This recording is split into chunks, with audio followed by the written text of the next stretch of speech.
So when I saw this headline, Texas will bus migrants to the nation's capital, Governor Greg Abbott says, I thought to myself, good.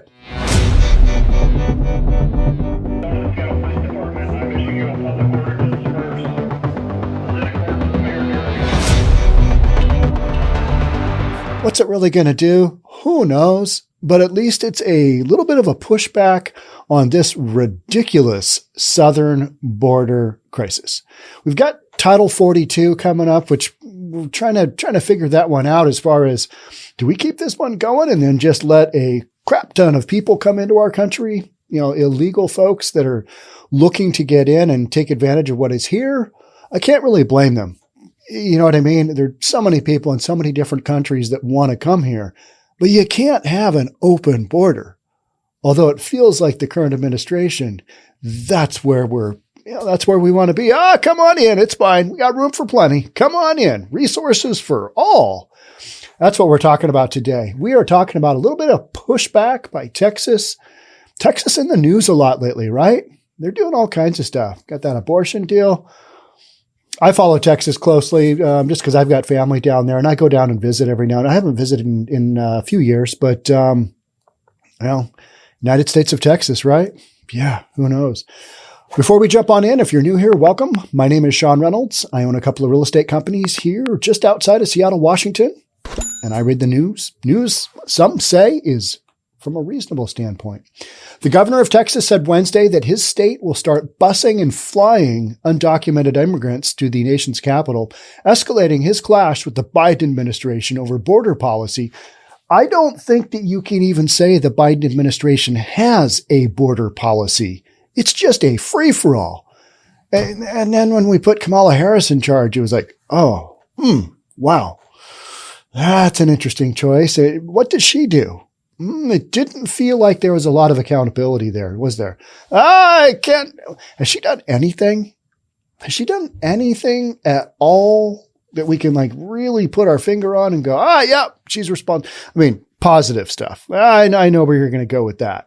Yeah, all kinds of stuff. None of it good. So Greg Abbott's got that clash with the Biden administration over border policy and its plans to phase out pandemic-era restrictions. Governor Greg Abbott announced the busing as part of a broader crackdown amid rising illegal crossings and fears that restoring old policies will overwhelm border communities. The thing that I keep seeing is up to 18,000 people a day are going to be hitting these border towns as a result of eliminating Title 42, which is basically turned away almost, I think, a couple of million people, because we can't be having you come in with, possibly with coronavirus. Although we've had so many people just come on in, no test needed. You're good. Masks optional. Just this whole double standard, crazy stuff. It makes you go, what are we even doing here? What's going on? So we've got these rising illegal crossings and fears that if we eliminate Title 42, this is not going to be good. For 2 years, the federal health order called Title 42 has allowed the government to expel more than 1.7 million migrants in the name of controlling COVID-19. We just need to control the damn border. I mean, I don't think it's one thing to have compassion for people who want to get into this country and make a better life for themselves. Hey, I don't blame them for trying, but you can't have an open border. You just can't. You can't run a country that way. And that's how we are operating right now. Come on in. It'll be good. Yeah. All right. We'll cover you. I'll just print some more money and there you go. Republicans and Democrats alike have expressed alarms about a humanitarian crisis at the U.S. border with Mexico. But Abbott's critics accuse him of favoring flashy politics over effective solutions. Well, he is the governor of on the southern border state, right? He is. And this is his solution. He's also a governor of, I believe, the biggest state geographically and population-wise. And so from that standpoint, he's kind of taken a stand. I think that sends the right message. I really do. It's like, you can't just have a whole bunch of people come on in and, it's all good. You can't do that. You can't run a country that way. And yet it seems like that is what we're doing. Wednesday's announcement about mass relocations drew the expected cheers from conservatives and denunciations from advocates for undocumented immigrants who noted that Abbott is seeking re-election this year. I talked with my friend in Australia, and by talk, I mean we text on whatever.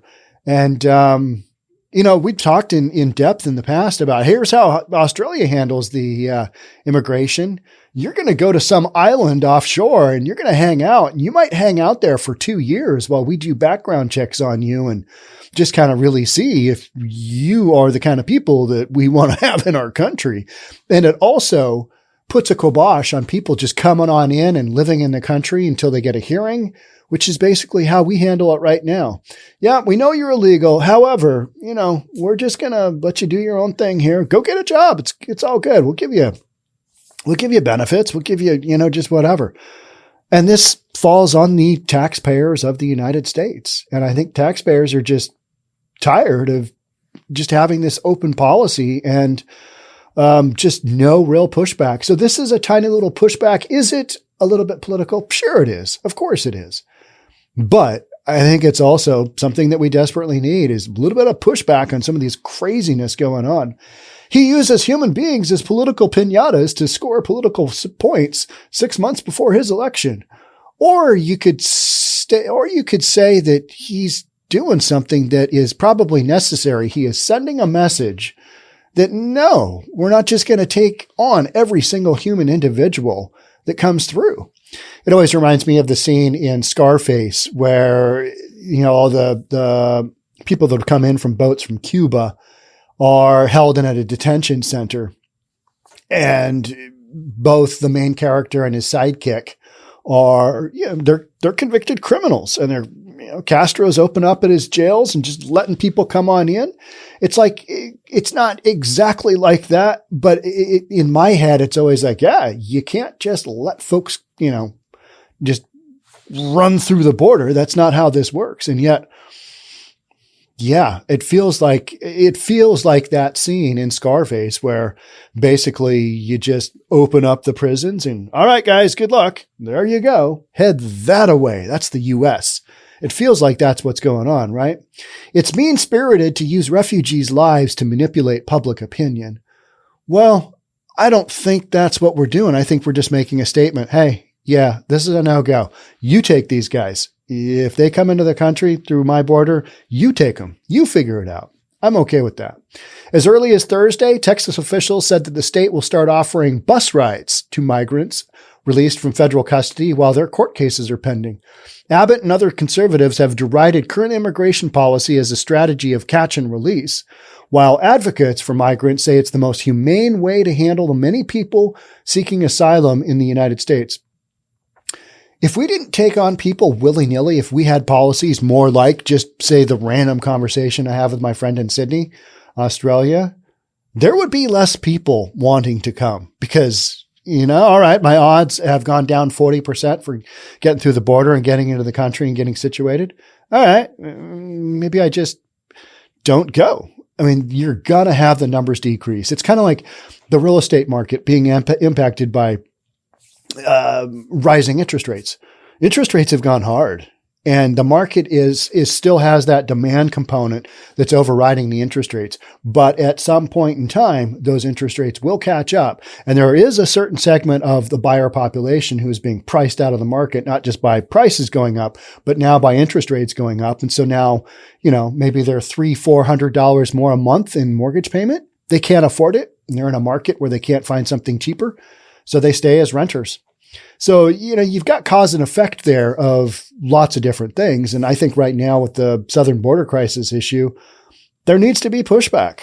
And I don't see it any other way. You just can't have this. Come on in. It's all good. That doesn't fly. But it does. And that's what just drives me crazy, right? At a news conference Wednesday, Abbott said that busing would help local officials whose communities are being overwhelmed. Seen a lot of news stories on that, like local sheriffs and border patrol units. And they're just like, hey, we can't cover everything. We've got more people here. Our jail systems, we can't house them. We don't have any place to put them. So what do we do? And so it's just a crazy time. We are sending them to the United States Capitol, where the Biden administration will be able to more immediately address the needs of the people that they are allowing to come across our border. Best paragraph in this article, by far. We're going to send them to the Capitol where, current administration, who's dying to have more people coming in, maybe get some more voters in there. I don't know. Maybe. Yeah. But then, having those people front and center on the White House lawn, hey, President Biden, now you can address those people right there, front and center, and you can figure out what you need to do with them instead of having them strewn all across the United States. Just a wild time. Busing already helps redistribute migrants within Texas, the governor said. So I said, I got a better idea, he continued. As opposed to busing these people to San Antonio, let's continue the ride all the way up to Washington, D.C. It is. Let's be reasonable. This is a little bit of a publicity stunt because we're talking about it, right? So, but it also has a point and a very pointed, end result, which is, all right, you want to send them through? That's fine. We're going to keep sending them through north to you, north and east from Texas. The D.C. mayor's office, the chairman of the D.C. Council, and the U.S. Department of Homeland Security did not immediately respond to requests for comment Wednesday. Oh, shocking, right? The busing was the most pointed of a slew of measures announced Wednesday. Abbott and other Texas officials also said that they would block low water crossings with razor wire. Not good. And boat blockades, increased lighting in prominent smuggling areas, basically just tighten the border up. But it's so difficult to do with the numbers of people that are crossing on a monthly basis. And they'll also routinely inspect commercial vehicles entering Texas, a move that Abbott said would help stop smuggling of people and drugs. I mean, these are just big businesses of bringing people into the United States, right? And we all know it. And if you want to talk about Americans having jobs, the folks that are here already, you bring in a couple of million people into the United States, well, they're going to go into entry-level jobs. Talk about displacing the American workforce. I mean, it doesn't take even a bachelor's degree in economics to kind of figure that one out, right? Like, okay, so all those people, they're going to need income.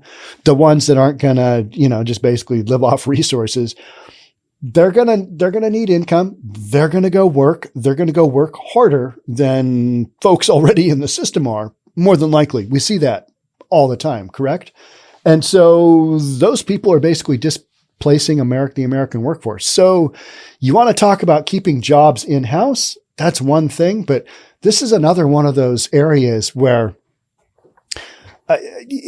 just the lack of economics, the lack of an administration who understands business drives me crazy. Because the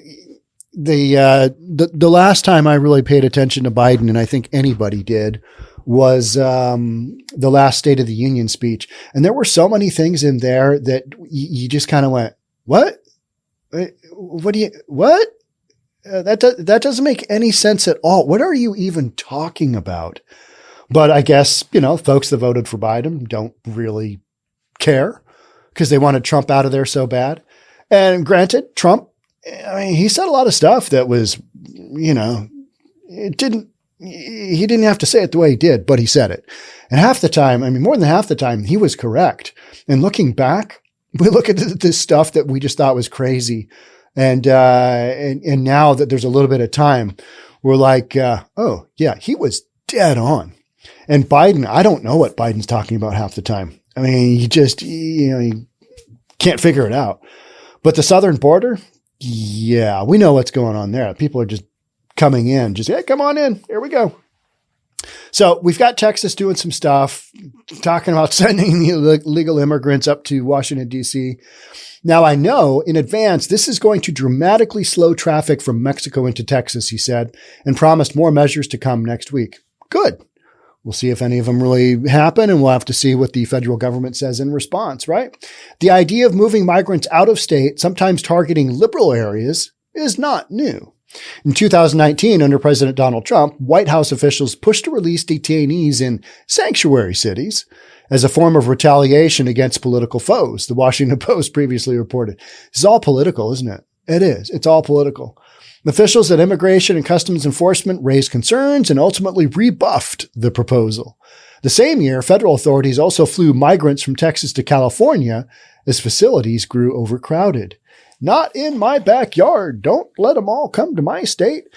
A lot of these towns, a lot of these areas that they're being sent to, they don't have the resources. So you've got this federal policy of, yeah, let them come in, that has to be, that happens on a local basis because those people actually go into communities, right? They're living in communities. And then you've got the individual communities who are like, yeah, we don't have the resources. We can't afford all these folks. We can't afford to support all these folks. So what do we do? That's kind of what we're talking about. And I think Greg Abbott is basically taking a stance and saying, hey, yeah, here's one idea. We're going to send them up your way. Washington, D.C. How's that work out?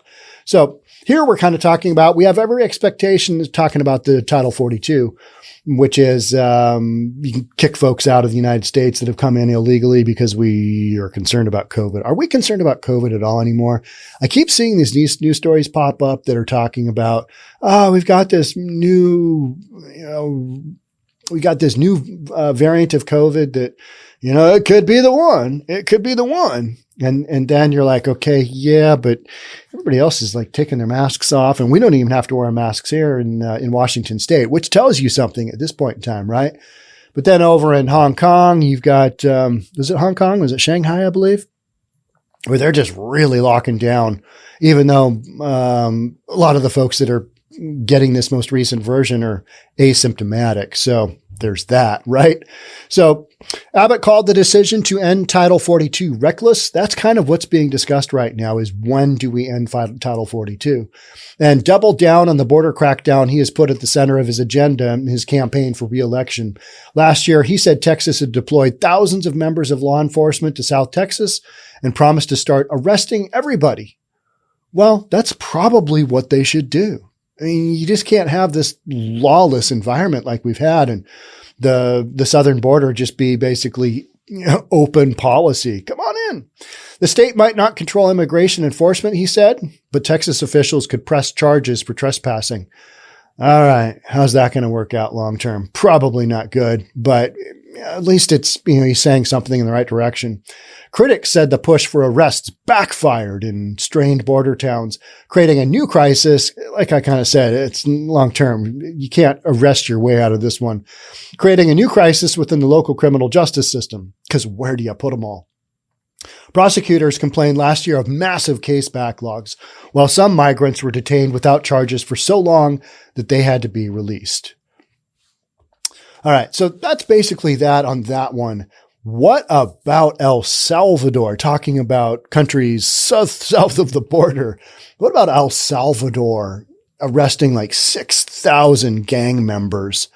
It's come to light that the Sacramento shooting that we had over the last, I think it was last weekend, is probably gang related. I mean, yeah, what was your first clue there? And so El Salvador, I mean, president is just really ratcheting down on gang activity there. And in Mexico, they've had somewhere between 350 and 400,000 people killed as a result of drug trafficking and gangs in Mexico. So you've got all these, crazy stuff going on in other countries right south of the United States.